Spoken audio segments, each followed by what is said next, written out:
കുട്ടികൾ 3 പേര് റെഡിയായിട്ട് പുറത്തിറങ്ങി നിൽക്കുന്നതിൻ്റെ കാരണം വേറെ ഒന്നുമല്ല കേട്ടോ. 2 ദിവസം മുന്നേ അച്ഛമ്മോൻ ഉപ്പാനോട് പറഞ്ഞിട്ടുണ്ടായിരുന്നു നമുക്ക് നൈറ്റ് ഫുഡ് പുറത്ത് പോയി കഴിക്കാമെന്ന്. അങ്ങനെയൊക്കെ ഫോൺ വിളിച്ചിട്ട് പറഞ്ഞു എല്ലാവരും റെഡിയായിട്ട് നിൽക്കുന്നത്. അങ്ങനെ ഞങ്ങൾ കുഴിമന്തി റെസ്റ്റോറൻറ്റിൽ കേട്ടോ പോയത്, തൃക്കാവിലുള്ള.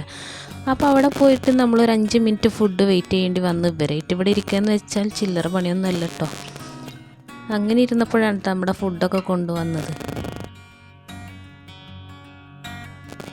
അപ്പോൾ അച്ഛമ്മ 2 പൊറാട്ടയും ഷവായും, ഞാൻ ഫ്രൈഡ് റൈസും, ഇക്ക കുബൂസാണ് ഓർഡർ ചെയ്തത്. അങ്ങനെ എല്ലാവരും ഫുഡൊക്കെ കഴിക്കാൻ വേണ്ടി തുടങ്ങിട്ടോ. ഫുഡൊക്കെ കഴിച്ച് കഴിഞ്ഞിട്ട് ഇക്ക ബില്ല് പേ ചെയ്യാൻ വേണ്ടി പോയി. അങ്ങനെ അവിടെ നിന്ന് ഇറങ്ങിയപ്പോൾ അച്ഛമ്മോന് പറഞ്ഞത് ഇപ്പോൾ 9 മണിയല്ല ആയിട്ടുള്ളൂ, നമുക്ക് വീട്ടിൽ പോകേണ്ട കർമ്മയിലേക്ക് പോകാമെന്ന്. അങ്ങനെ അവിടെ നിന്ന് നേരെ കർമ്മയിലേക്ക് വിട്ടുട്ടോ. അങ്ങനെ പ്ലേ ലാൻഡിലെത്തിട്ടോ. അപ്പോൾ ഇവർ 3 പേരും നോക്കുന്നത് വേറെ ഒന്നുമല്ല കേട്ടോ, പുതുതായിട്ട് അവിടെ ഒരു ഗെയിം വന്നിട്ടുണ്ട്, അത് നോക്കുവാണേ. അങ്ങനെ ഓരോരുത്തരും അവർക്ക് ഇഷ്ടമുള്ള ടോയ്സിലൊക്കെ കയറി കളിക്കാൻ തുടങ്ങിയിട്ടോ. ഇപ്പം മോൾ നേരെ ഓടിച്ചെന്നിട്ട് ഇതിലാണ് കയറിയിരുന്നത്. അങ്ങനെ 3 പേരും അതിൽ കയറിയിരിക്കുന്നുണ്ട്. അപ്പോൾ ഇക്ക തള്ളി കൊടുക്കുന്നുണ്ട് കേട്ടോ അവരെ. ഇതിൽ കയറി തല കുത്തി ചാടുന്നുണ്ട് കേട്ടോ.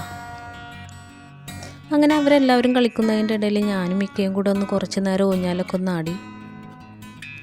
ഇങ്ങനെ അവിടെ ഉള്ളൊരു പെട്ടിക്കടയിൽ നിന്ന് കുട്ടികൾക്ക് മിഠായിയൊക്കെ വാങ്ങി കൊടുത്തിട്ടേക്ക്.